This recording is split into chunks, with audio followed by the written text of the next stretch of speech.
Hello hi friends, అందరికీ నమస్కారం. మంచి గ్రేవీతో బెండకాయ కర్రీ అనేది ఏ విధంగా తయారు చేసుకోవాలో ఈ వీడియోలో చూద్దాం. ఇలా ఒకసారి అయితే ట్రై చేసి చూడండి ఫ్రెండ్స్, చాలా బాగుంటుంది, టేస్టీ కూడా. ముందుగా బెండకాయలను అయితే నీట్గా వాష్ చేసుకొని వాటర్ మొత్తం వంపేసుకొని పక్కన పెట్టుకోవాలి. ఇలా పెద్ద సైజు లాగా బెండకాయలను కట్ చేసుకోవాలి. ఈ మాత్రం సైజులో కట్ చేసుకోవాలి, బాగుంటుంది. ఇప్పుడు స్టవ్ ఆన్ చేసుకొని కడాయి పెట్టుకొని ఒక 2 టేబుల్ స్పూన్ వరకు ఆయిల్ వేసుకోవాలి. మనం ముందుగా కట్ చేసి పెట్టుకున్న ఈ బెండకాయలను ఒక 2 మినిట్స్ వరకు బాగా ఆయిల్లో ఫ్రై చేసుకోవాలి. అప్పుడే మనకు జిగురుగా లేకుండా బాగా కర్రీ అనేది మంచిగా వస్తుంది. ఇలా ఒక 2 మినిట్స్ వరకు బాగా ఫ్రై చేసుకోవాలి. ఫ్రై చేసుకున్న తర్వాత పక్కన పెట్టుకొని ఇప్పుడు అదే కడాయిలో ఒక 2 టేబుల్ స్పూన్ వరకు మళ్ళీ ఆయిల్ అనేది వేసుకోవాలి. ఇలా ఆయిల్ అనేది కొద్దిగా వేడైన తర్వాత కొద్దిగా జీలకర్ర ఆవాలు వేసుకోవాలి.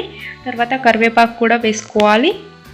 కరివేపాకు కూడా కొద్దిగా చిటపటలాడిన తర్వాత ఒక ఆనియన్స్ని ఇలా పొడుగా కట్ చేసుకొని ఆయిల్లో వేసుకోవాలి. తర్వాత కొద్దిగా పసుపుని యాడ్ చేసుకోవాలి.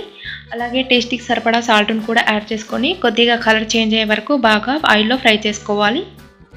ఈ ఆనియన్స్ అనేది కొద్దిగా కలర్ చేంజ్ అయిన తర్వాత మనం ఒక టమాటాని చిన్నగా ముక్కలుగా కట్ చేసుకొని వేసుకోవాలి. ఈ టమాటా అనేది సాఫ్ట్గా కుక్ అయ్యే వరకు బాగా కుక్ చేసుకోవాలి. ఇలా క్యాప్ పెట్టేసుకొని మీడియం ఫ్లేమ్లో ఒక 2 మినిట్స్ వరకు బాగా కుక్ చేసుకోవాలి. టమాటాలు అనేది కొద్దిగా సాఫ్ట్గా అయిన తర్వాత ఒక 1 టేబుల్ స్పూన్ వరకు అల్లం వెల్లుల్లి పేస్ట్ వేసుకోవాలి. ఇలా అల్లం వెల్లుల్లి పేస్ట్ ఒకసారి బాగా మొత్తం కలుపుకున్న తర్వాత టేస్ట్కి సరిపడా కారాన్ని యాడ్ చేసుకోవాలి.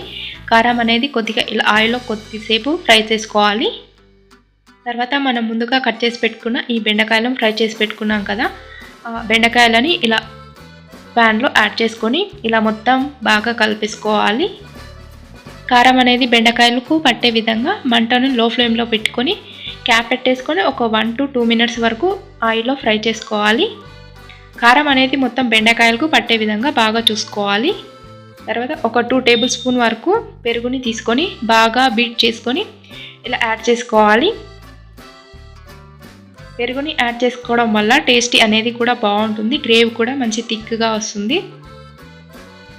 అలాగే కొద్దిగా వాటర్ కూడా యాడ్ చేసుకోవాలి. వాటర్ అనేది యాడ్ చేసుకున్న తర్వాత మీడియం ఫ్లేమ్లో ఒక 2 మినిట్స్ తర్వాత ఇలా క్యాప్ తీసి చూడండి, ఇలా ఈ విధంగా బాగా ఉడుకుతుంది.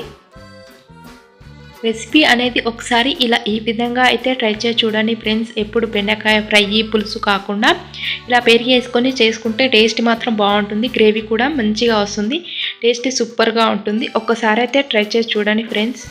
ఇలా ఉడికిన తర్వాత ఫైనల్గా కొద్దిగా కొత్తిమీరని యాడ్ చేసుకోవాలి. అలాగే ఒక 1 టేబుల్ స్పూన్ వరకు గరం మసాలాను కూడా యాడ్ చేసుకోవడం వల్ల టేస్ట్ బాగుంటుంది. ఫైనల్గా ఒక 1 టేబుల్ స్పూన్ వరకు మసాలాను యాడ్ చేసుకొని సర్వ్ చేసుకోవడమే. ఇంతే ఫ్రెండ్స్. ఇలా సింపుల్గా టేస్టీగా వంటకాలు చేసుకోవాలంటే మా ఛానల్ని సబ్స్క్రైబ్ చేసుకోండి ఫ్రెండ్స్. ఈ వీడియో కనుక మీకు నచ్చినట్లయితే మర్చిపోకుండా లైక్ చేయండి ఫ్రెండ్స్. ఇలాంటి సింపుల్ అండ్ టేస్టీ వంటకాల కోసం మా ఛానల్ని సబ్స్క్రైబ్ చేసుకోండి. మర్చిపోకుండా like and subscribe. Thank you for watching this channel.